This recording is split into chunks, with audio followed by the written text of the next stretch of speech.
begins with fairness. The Constitution protects every person's right to due process and equal protection under the law.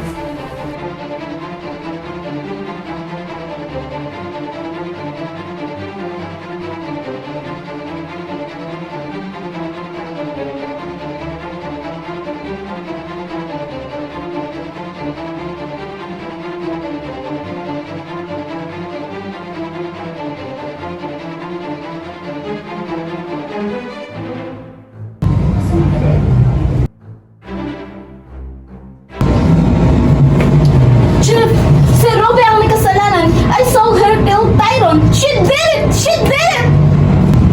Hindi po, I didn't kill him. Please, I deserve fair treatment. Please investigate properly. Aminin mo na ikaw ang pumatay. Ikaw ang nasa tabi ng biktima. At fingerprint mo ang nakita sa patalim. Hindi ako ang pumatay. At hindi pwede na basta nyo na lang akong paratangan at wala akong hinawakang patalim.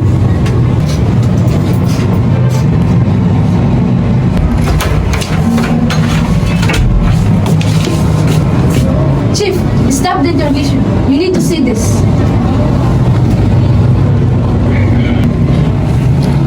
What is this, Piuto Galula? Sir, may nakuha akong video. Dito makikita na binayaran ni Lisa si P1 Mark para ma-frame si Ruby.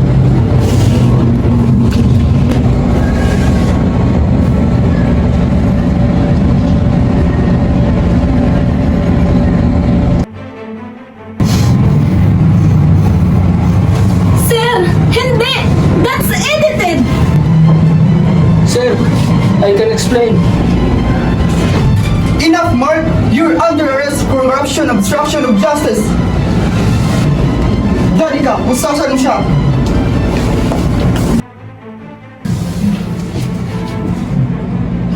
And you, Elisa, murder charges for Tyron and framing Ruby.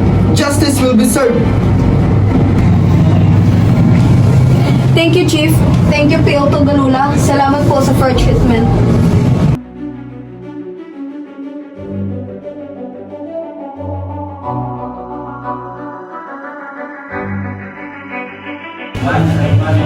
No person shall be deprived of life, liberty, or property without due process of the law, nor denied equal protections by the law.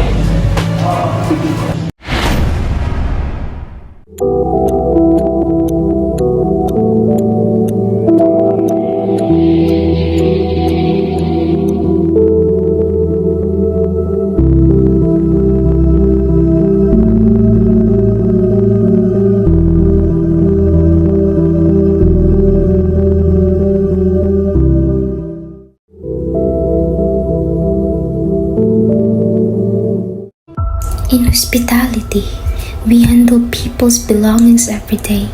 But did you know that guests have the right to privacy under the Constitution?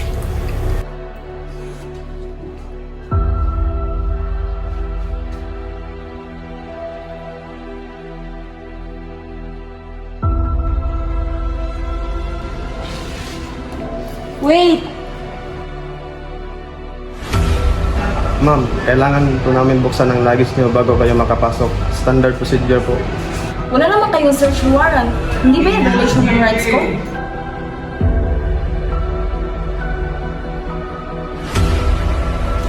Excuse me, ma'am. Well, yeah, hindi tayo pwedeng mag-check ng belongings ng guests without proper authority. Only police with valid warrant can do that. As hospitality professionals, we must respect guest privacy. So, ibig sabihin, safe ako dito and my rights are protected? Yes, ma'am. Your privacy is part of our service. Ma'am, pasensya na po. Next time, we will only check items if you voluntarily declare or if authorities with a warrant are involved. Your privacy is our priority. Thank you. Now I feel respected as a guest. Knowing the Bill of Rights makes us better hospitality professionals. Even in public places like parks, some conversations are meant to remain private.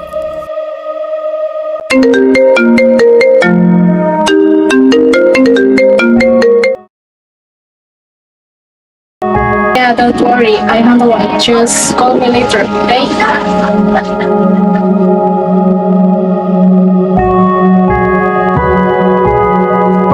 Uy, Ella, I heard a part of your call. Just Teresa, are you okay? Wait, nakikinig ka ba? That was a private call. Relax lang. Friends naman tayo, di ba? Concerned lang ako.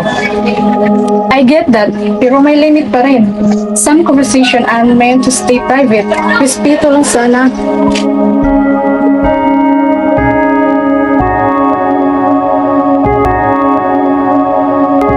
Marco, tama si Ella. Kahit friends tayo, we should still respect each other's privacy.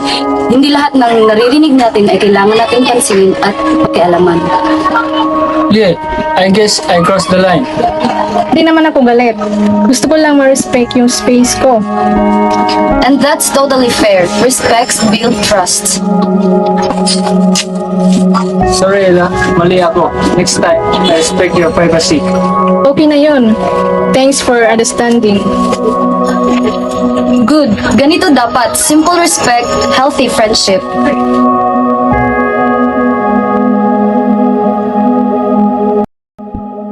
Ang pagrespeto sa privacy ng iba ay pagrespeto din sa kanilang pagkatao.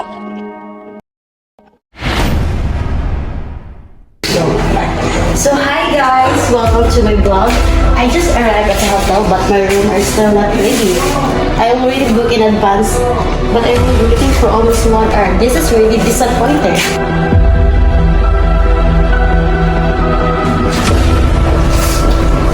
Mom, please stop recording. You're not allowed to vlog inside the hotel. I'm just sharing my experience. I understand, Mom. I'm sorry about the delay. Yes, you have the rights to share your experience. We will fix this immediately. Thank you. I just want better service for everyone.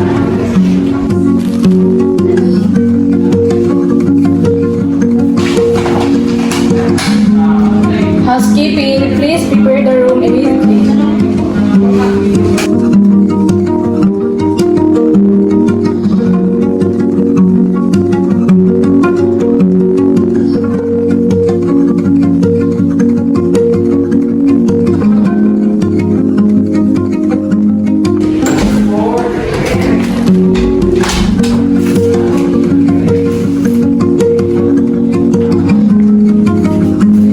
Okay, problem solved. Thank you for listening.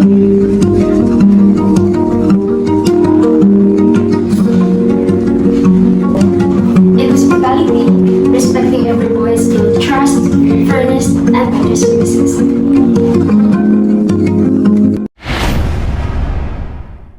In hospitality, every guest comes from different cultures and beliefs.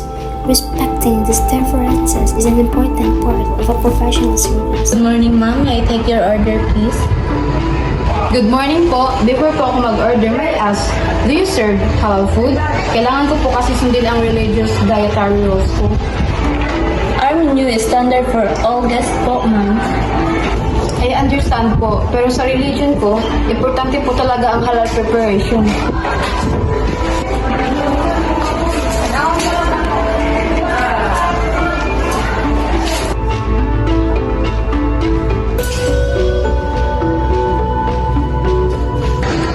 Good morning, ma'am. What's the problem? Do you serve halal food? Hindi lang po kasi ito part ng preference ko. It's part of my faith.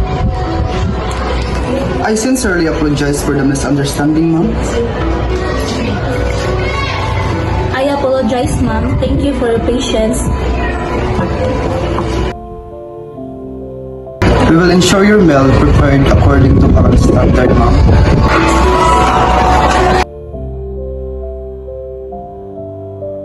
Ma'am, your meal will be prepared to ensure your halal guidelines. Maraming salamat po. I just want to stay true to my religious obligations. Your comfort and faith are important to us.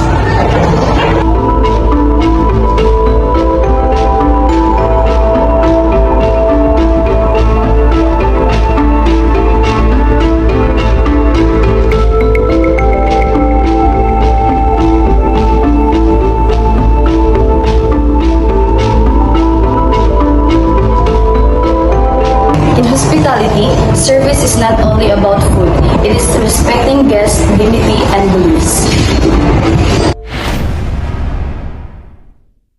Every person has the right to choose where to go and stay. In hotels, this means guests must be treated fairly without unlawful restriction. Ma'am, I'm sorry, but we cannot allow you to stay here. What? I already booked this hotel. I traveled so far to get her. But ma'am, management told us to limit guests from certain places. Wait, this is unfair. I have the right to travel and to choose where to stay. Can I speak to your manager? Please give me a minute, ma'am.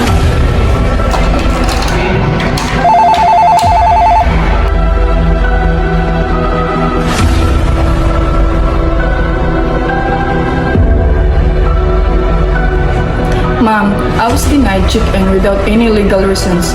This violates my liberty of abode and the right to travel. You are right, ma'am. We're sorry about this misunderstanding, ma'am.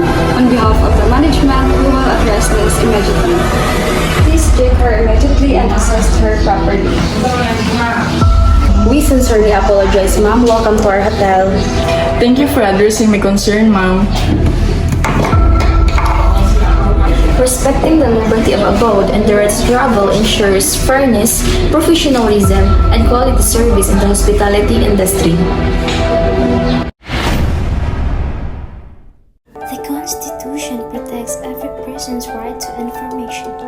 In hospitality, this means guests have the right to ask and receive truthful details about the services they use. Hi, excuse me. Does this pasta contain peanuts? I'm allergic.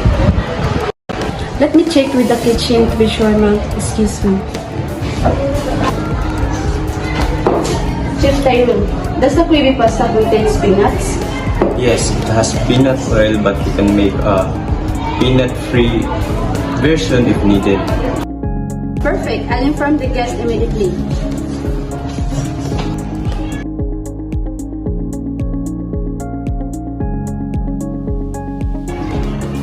The pasta contains peanut oil. We can prepare a peanut-free alternative for you.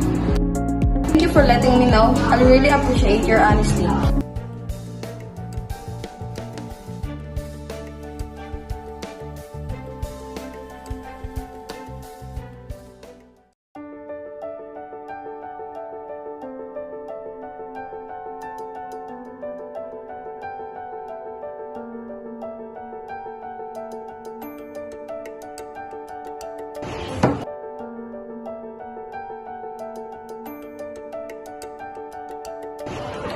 It's good to know that restaurants are transparent. People like us really need a clear information.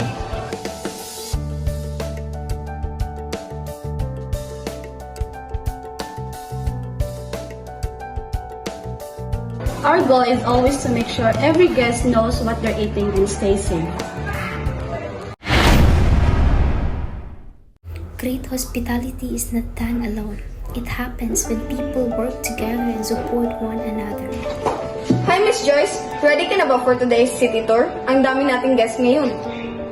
Oo naman, Miss Ruby. Alam mo ba, mas naging organized kami ngayon mula nang nagbuo kami ng tour guides group. Mas napapakinggan ang concerns namin, lalo na sa scheduling at training. Good to know. Enjoy your tour, Miss Joyce. You can now visit our souvenir shop inside the hotel.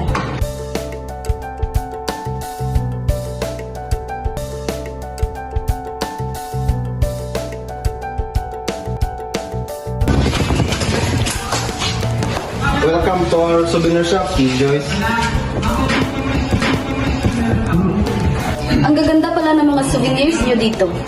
Tama ka dyan, Miss Joyce. Dito sa souvenir shops, may sariling samahan kami. Nakakapag-share kami ng best practices at mas na-promote namin ng mga local products namin.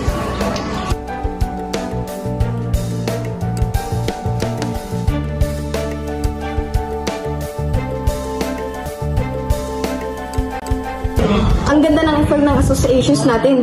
Hindi lang para sa mga workers' rights, pero pati na rin sa service na binibigay natin sa mga tourists. Exactly. Kaya mas organized at united kami ngayon. Mas na papakinggan ang mga concerns namin at mas smooth ang workflow namin.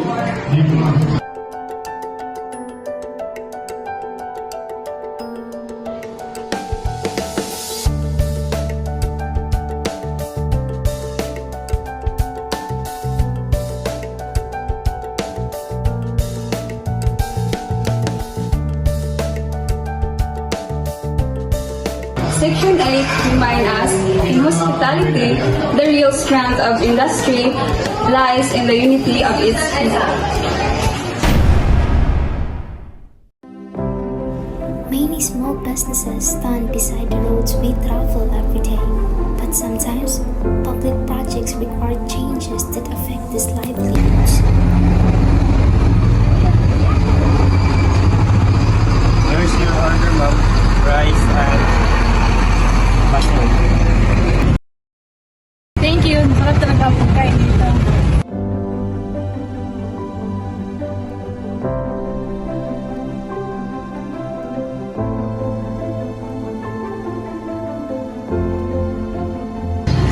Good afternoon po. Sino po ang may-ari ng karinderya? Ako po. May kailangan po ba kayo? May notice po mula sa gobyerno. Magkakaroon ng road widening project. Pasensya po, kailangan po namin iparating kagad sa inyo.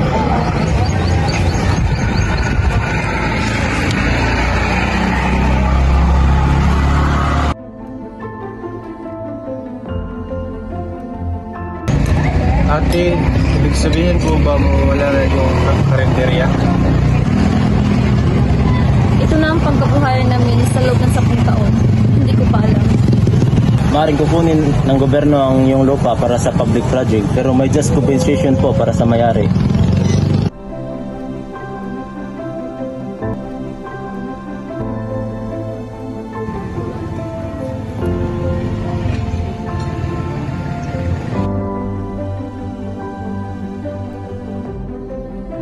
The government made a private property for public use, but Constitution protects the owner's right to just compensation, ensuring fairness for families like Teresa's. In every organization, contract guide commitments and responsibilities. The Constitution protects these agreements to ensure fairness and stability.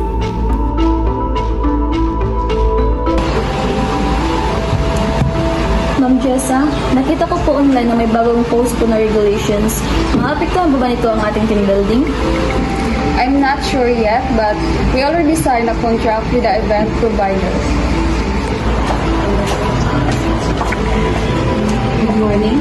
This new notice says that new rules may affect event service.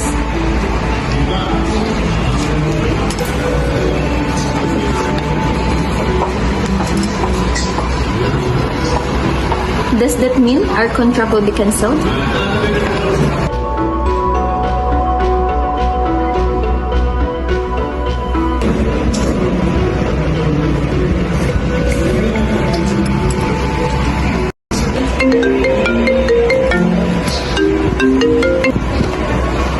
Good morning, Miss Jessa.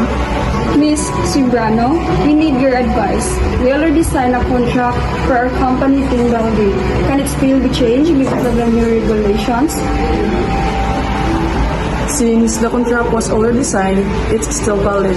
You can still proceed with your event as planned.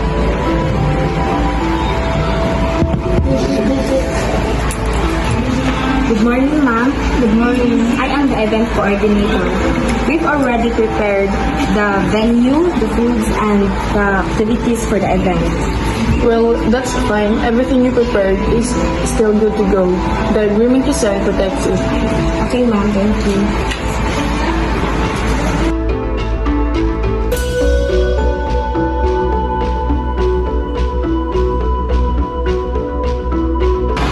So the team building will still happen po? Yes, we're safe to continue. Our employees will be happy. We'll deliver everything exactly as planned.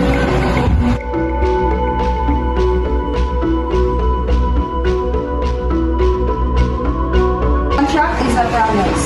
And that promise is protected. Agreement respected. Sometimes, new rules appears, but agreements that already assigned are protected. This is called non-impairment of contracts. It ensures trust and fairness between companies and clients.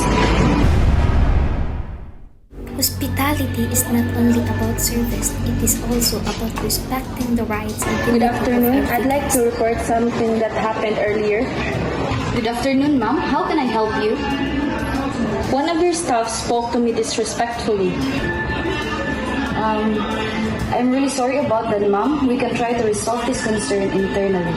I understand, but I would like to file a formal complaint. Ma'am, filing a complaint might take some time. That's alright. I just want to make sure that my concern is properly heard. Good afternoon. Is there anything I can assist with? Ma'am, the guest would like to file a complaint. Good afternoon, ma'am. That is completely okay. You have the right to do so. Even if someone cannot afford legal assistance? Yes, ma'am. The Constitution protects everyone's right to seek justice and access the court, regardless of financial status. Jessa, Yes, ma'am. could you please assist us for a moment? Of course, ma'am.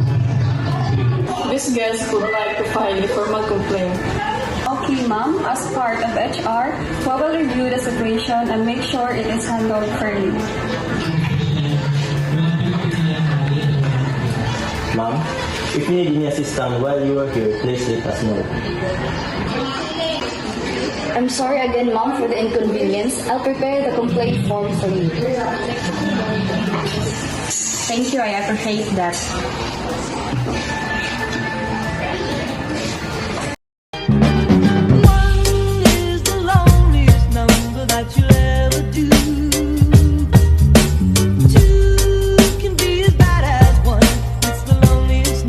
Since the number one.